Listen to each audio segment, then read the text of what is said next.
하나님 감사합니다. 저희들에게 다시 모여서 또 공간은 다르고 또 장소는 다르지만 또 처한 상황은 다르지만 함께 또 예배드릴 수 있는 이런 시간이 있는 것에 감사드립니다. 하나님, 오늘 저희가 예배를 드릴 때 그 무엇보다 저희들의 정말 마음을 다해서 영과 진리로 영이신 하나님에게 드리는 예배가 되기를 바라고 원합니다. 이 예배를 통해서 또 하나님이 주시는 그 기쁨, 하나님이 주시는 그 은혜가 우리들에게 또 가득하길 바라고, 또 하나님이 주시는 그 위로 또한 우리들에게 가득한 시간이 되기를 바라고 원합니다. 유튜브로 예배를 참석하고 있는 형제 자매들, 또 이 자리에 와서 함께하고 있는 형제 자매들 모두에게 정말 동일한 하나님의 그런 은혜와 축복이 다시 한번 내리기를 바라고, 또 말씀을 전할 때 저와 함께 하셔서 저의 입을 통해서 하나님이 전하고자 하는 말씀이 온전하게 또 올바르게 전해질 수 있도록 하나님께서 인도하여 주시기를 바라고 원합니다. 처음부터 끝까지 주님께서 인도하시길 바라고 다시 한번 감사드리며 예수님의 이름으로 기도했습니다. 아멘. 요즘에 요한복음을 보고 있습니다. 오늘은 질환지교를 꿈꾸며라는 제목으로 여러분과 나누고 싶습니다.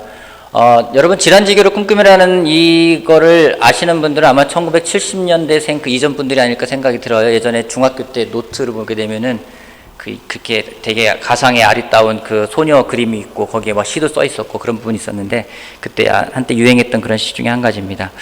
여러분, 요한복음 보면은요, 요한복음에서는 제가 지난주에 말씀드린 것처럼 예수님이 자신이 누구인지를 드러내고 있어요. 나는 누구다. 나는 선한 목자다. 나는 길이요 진리요 생명이다.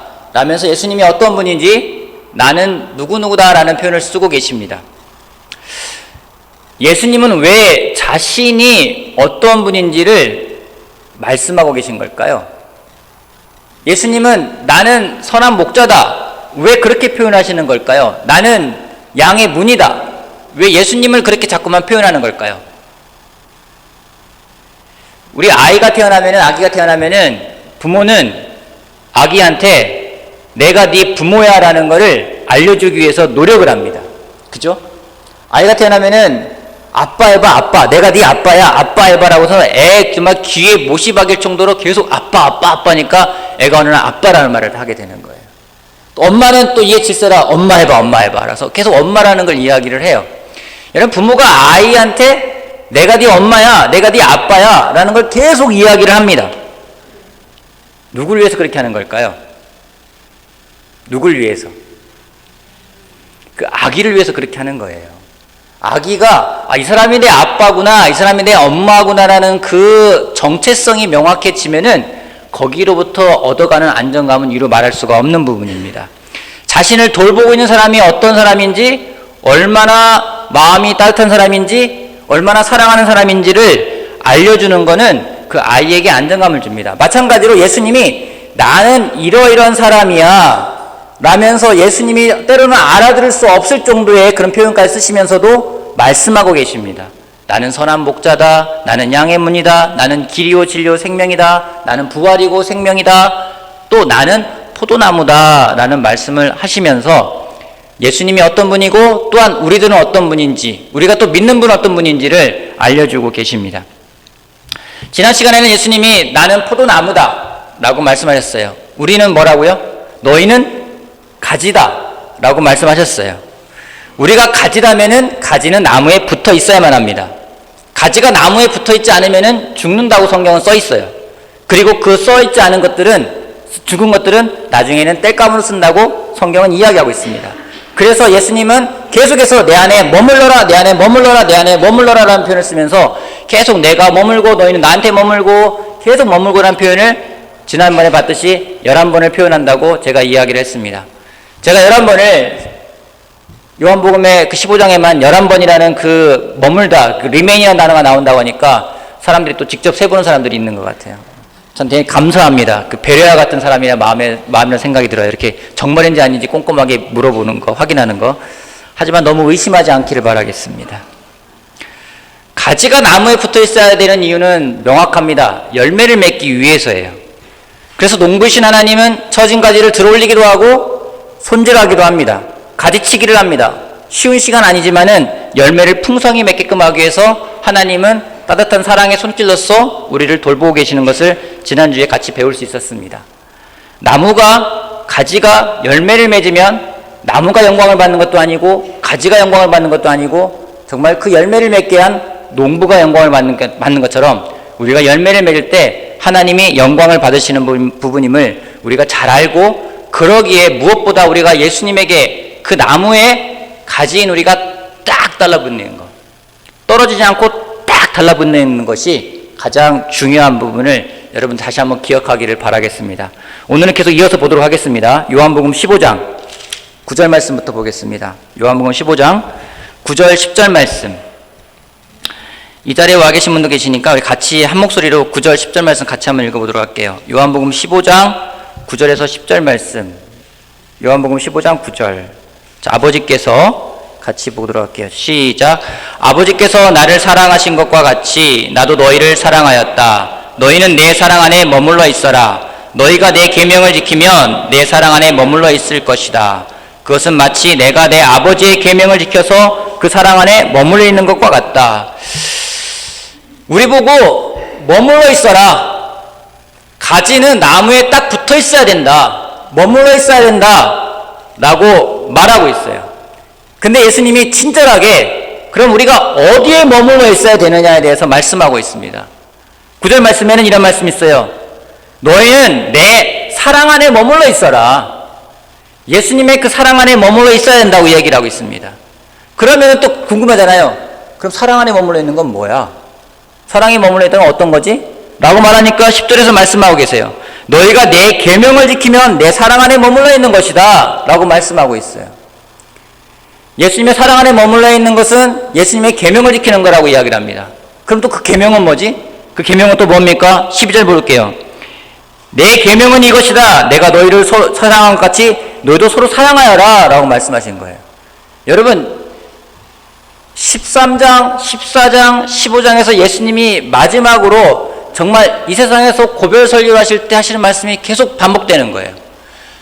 내 사랑 안에 머물러 있어라. 내 사랑 안에 머물러 있으면 내 계명을 지키는 사람이 내 사랑 안에 머물러 있는 것이다. 내 계명은 서로 사랑하는 것이다. 서로 사랑하면은 너희는 내 사랑 안에 머물러 있는 것이다.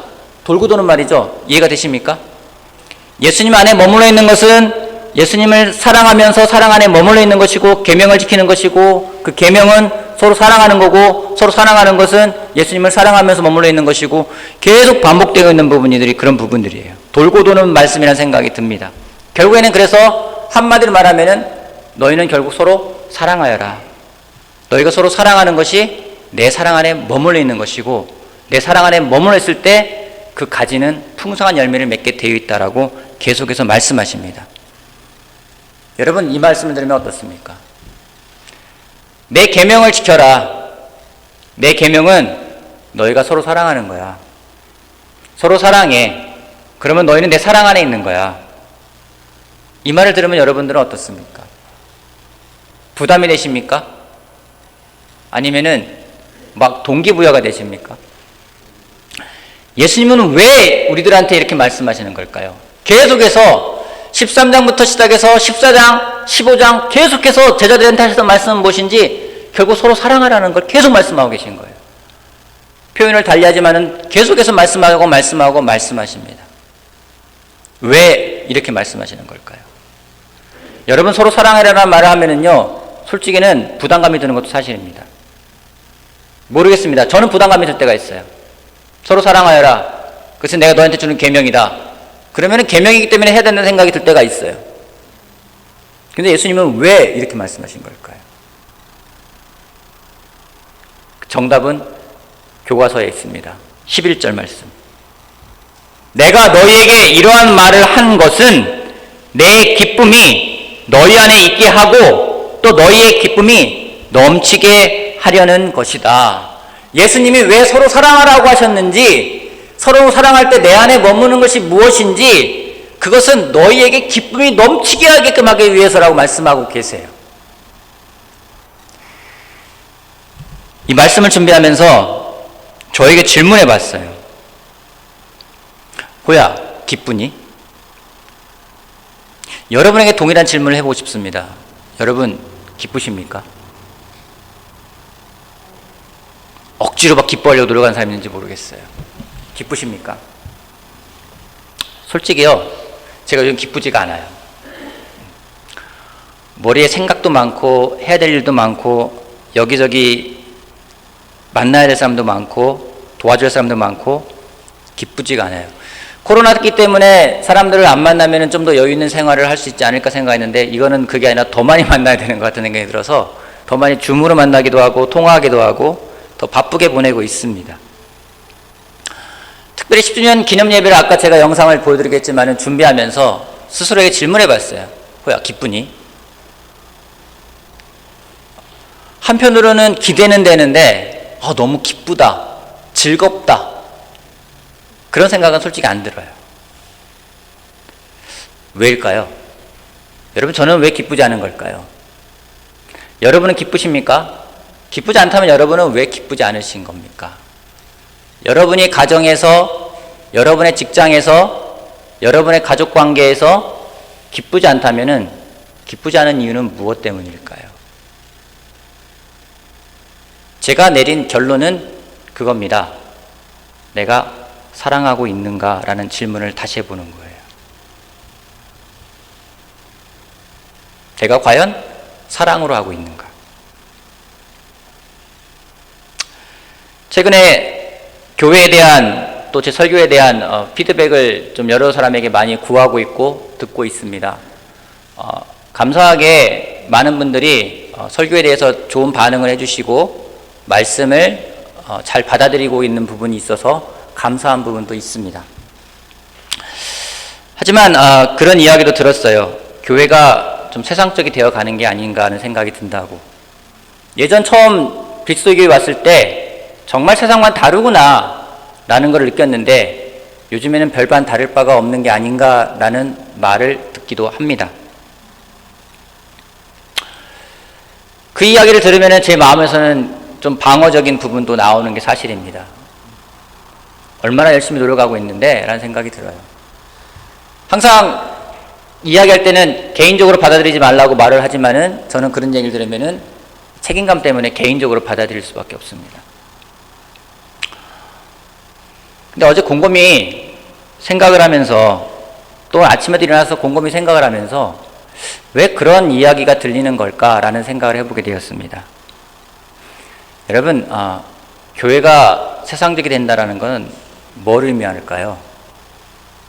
한 가지 명확합니다. 교회가 그렇게 느낄 때는요, 목사가 그렇게 되어 간다라는 부분이에요. 제가 세상적이 되어 가기 때문에 그런 말을 하지, 여기 있는 분들이 세상적이 되어 간다고 교회가 세상적이 된다는 말은 별로 하지는 않습니다. 그 마음에 되게 많은 게 남았어요. 되게 많이 찔렸어요. 내가 세상적이 되어 가고 있는 건 아닌가?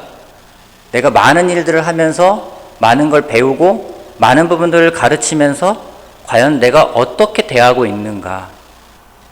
내가 사랑하고 있는가? 제가 누누이 이야기를 한 부분이 있습니다. 또 누군가 설교를 하는 사람들한테 이야기하는 부분이 있습니다.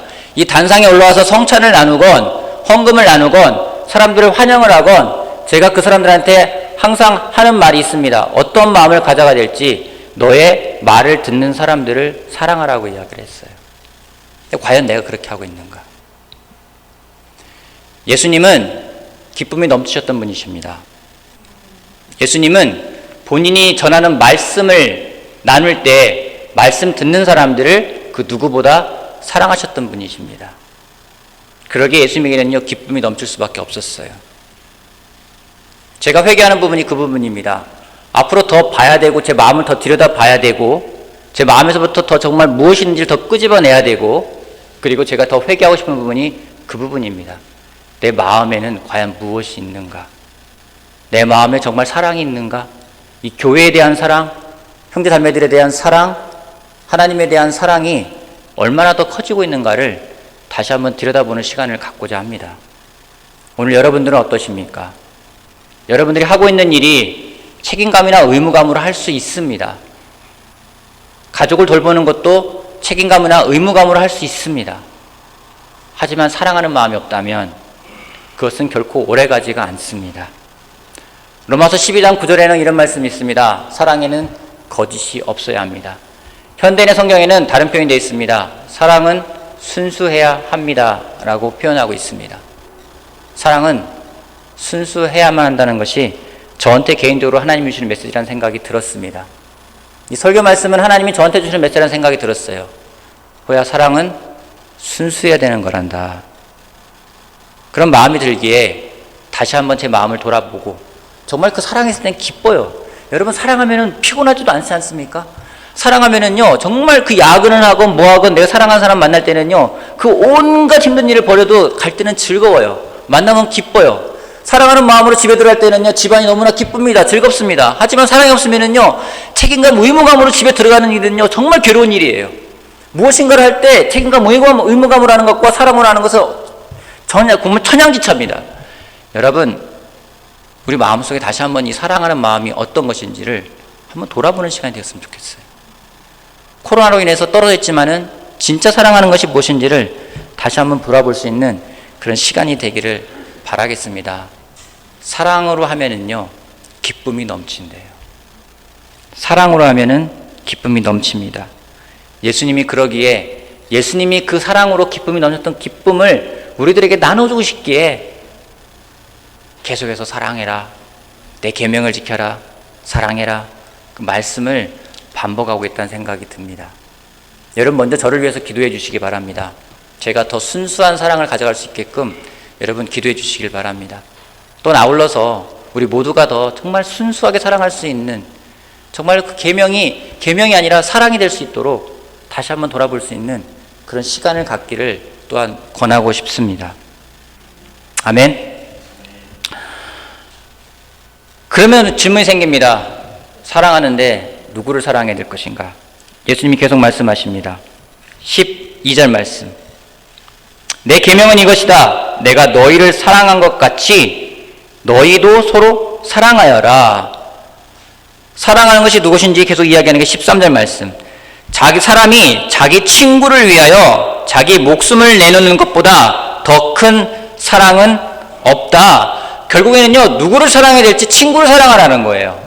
예수님이 누구를 사랑했습니까? 예수님은 친구를 사랑했습니다. 친구를 사랑하기 때문에 자기 목숨을 내놓는 것보다, 친구를 사랑하는 것보다 더 큰 사랑은 없다라는 거예요. 그럼 우리 그런 생각 들지 않습니까? 그럼 내 친구가 누군가? 친구가 누군지 14절 말씀. 내가 너희에게 명한 것을 너희가 행하면 너희는 나의 친구이다. 이제부터 내가 너희를 종이라고 부르지 않겠다. 종은 그의 주인이 무엇을 하는지 알지 못한다. 나는 너희를 친구라고 불렀다. 내가 아버지에게서 들은 모든 것을 너희에게 알려주었기 때문이다. 여러분, 친구가 누굽니까? 친구가 누구예요? 이 말씀에 하면 친구가 누굽니까?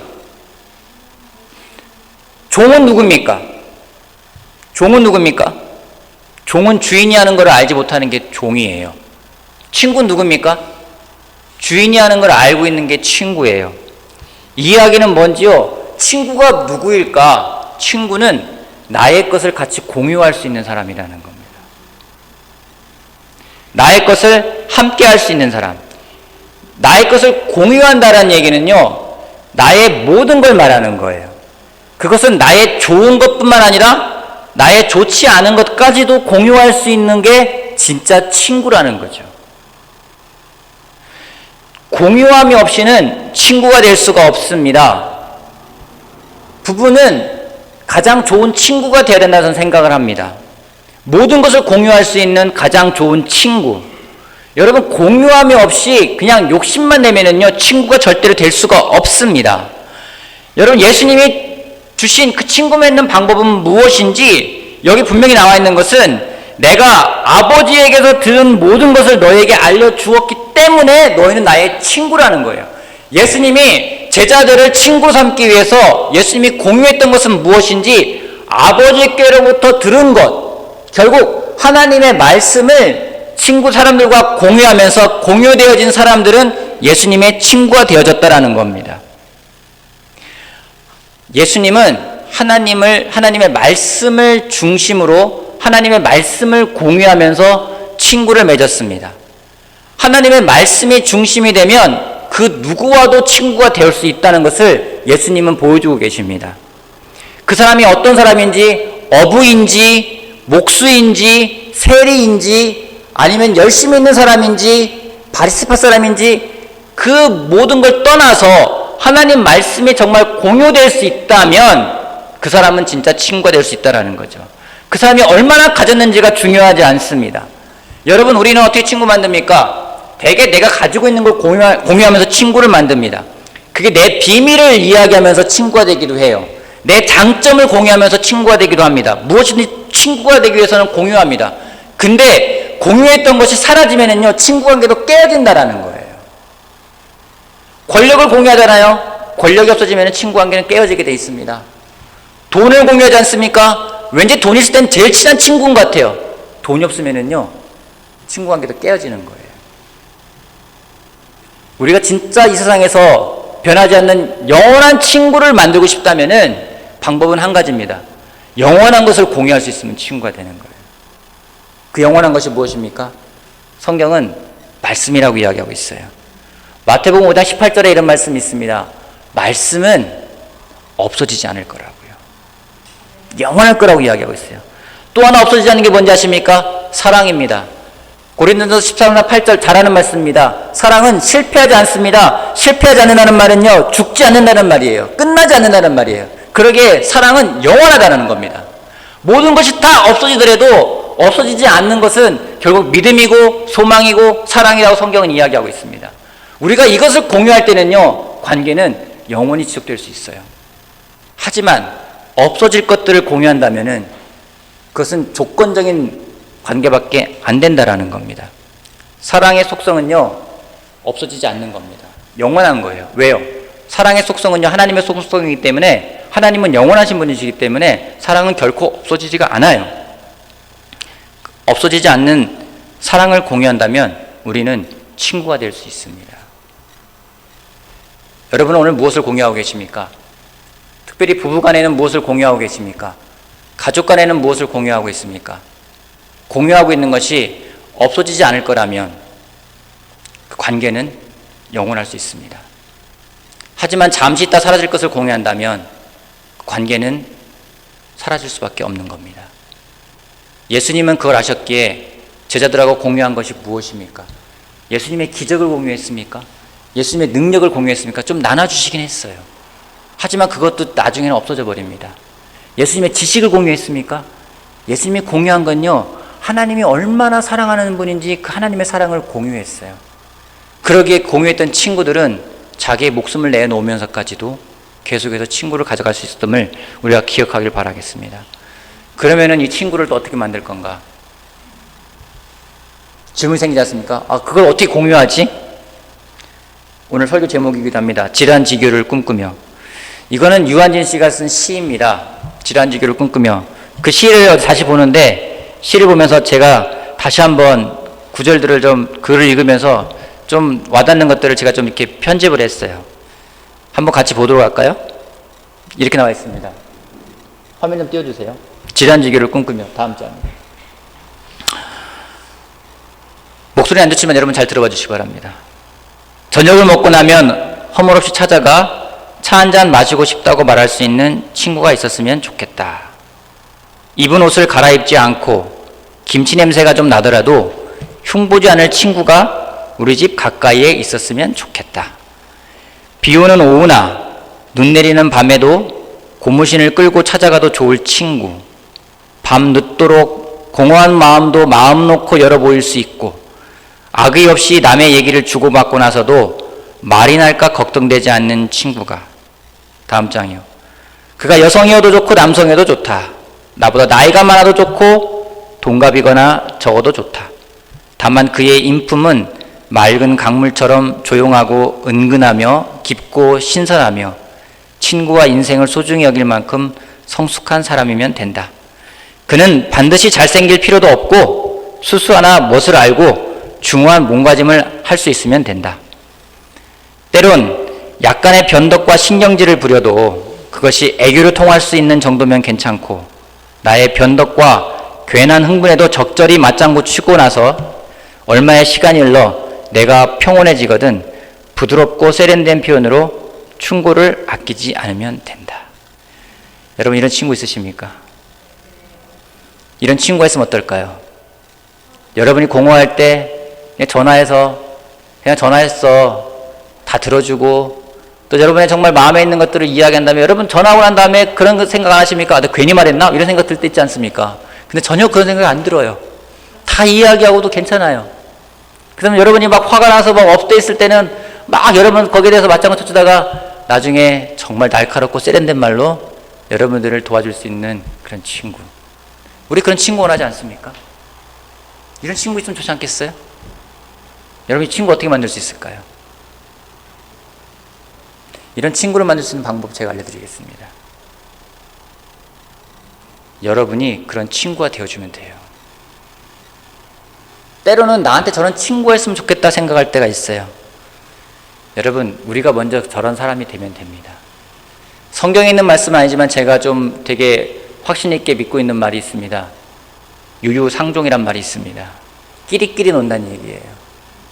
내가 저런 사람이 될 수 있다면 저런 친구가 또 생기겠죠. 우리는 내가 되기보다는 내가 받는 거에 익숙합니다. 내가 주기보다는 나한테 오는 것이 무엇인지가 굉장히 중요한 사람들이에요. 그렇기 때문에 저런 친구가 있으면 좋겠다. 저런 친구가 5명, 3명, 2명, 1명만 있으면 좋겠다 생각할 때가 있어요. 근데 과연 나는 누군가에게 저런 친구가 되어주고 있느냐는 우리가 생각하지 못할 때가 많이 있습니다. 여러분, 친구를 만드는 방법은요, 먼저 친구가 되어주는 겁니다. 16절 말씀 보도록 하겠습니다. 16절. 너희가 나를 택한 것이 아니라 내가 너희를 택하여 세운 것이다. 그것은 너희가 가서 열매를 맺어 그 열매가 언제나 남아있게 하려는 것이다. 그리하여 너희가 내 이름으로 아버지께 구하는 것은 무엇인지 다 받게 하려는 것이다. 예수님 말씀하십니다. 예수님이 왜 우리의 친구가 될 수 있었는지 명확하게 말씀하시는 게 무엇인지, 너희가 내를 택한 게 아니라 내가 너희를 택했다고 이야기를 하고 있어요. 여러분, 친구는요, 정말 여러분 친구를 만들고 싶다면요, 먼저 다가가는 게 가장 필요합니다. 누군가에게 전화가 오기를 기다리는 사람이 있습니다. 외로울 때 전화 한 통 안 와요 라고 말하는 사람들이 있습니다. 외로울 때 나한테 연락한 사람도 없어요 라는 사람도 있습니다. 여러분, 먼저 연락하면 친구 되는 거예요. 먼저 연락하기 전에 기다리는 사람들이 많이 있습니다. 저는 오늘 우리가 이런 친구가 되어주면 어떨까 생각을 하게 됩니다. 나에게 있는 그 하나님의 말씀을 가지고, 나를 사랑하신 그 하나님의 사랑을 가지고 내 주변 사람에게 가서 그 사랑을 나누고 같이 이야기하고 공유한다면 우리들 주변에는 많은 친구가 생길 거라고 저는 확신합니다. 코로나로 인해서 사람들이 멀어지게 되는 경우도 있습니다. 한 가지 드러나는 게 있습니다. 진짜 친구가 누군지가 드러나는 시간이기도 합니다. 이 시간 여러분 어떠한 친구를 원하십니까? 반대로 질문해 보겠습니다. 여러분은 어떠한 친구가 되어주고 싶습니까? 정말 하나님의 사랑을 가지고 변하지 않는 그 말씀을 가지고 우리 주변에 있는 친구들을 다시 한번 찾아가고 만들 수 있는 우리가 되기를 바라겠습니다. 그러기에 예수님 말씀하십니다. 결론을 내리십니다. 17절 말씀이요. 내가 너에게 명하는 것은 이것이다. 너희는 서로 사랑하여라. 말씀을 읽는데 왠지 내가 너에게 명하는 것은 이것이다인데 명령으로 들리지가 않았어요. 나 너희에게 부탁한다. 예수님의 마지막 부탁이라는 생각이 들었어요. 서로 사랑하여라. 서로 사랑하세요 라고 우리에게 부탁해 주고 계십니다. 여러분, 다시 한번 우리가 오늘 우리들의 마음을 되돌아볼 수 있는 시간이 되길 바라겠습니다. 우리들의 사랑은 어떠한 단계에 있는지, 내가 무엇을 공유하고 있는지, 어떠한 친구가 되어주고 있는지, 먼저 예수님이 우리를 사랑하셔서 다가오신 것처럼 누군가에게 먼저 다가갈 수 있는 그 사랑을 한다면 정말 우리들에게 좋은 친구가 또 생기지 않을까 확신을 하게 됩니다.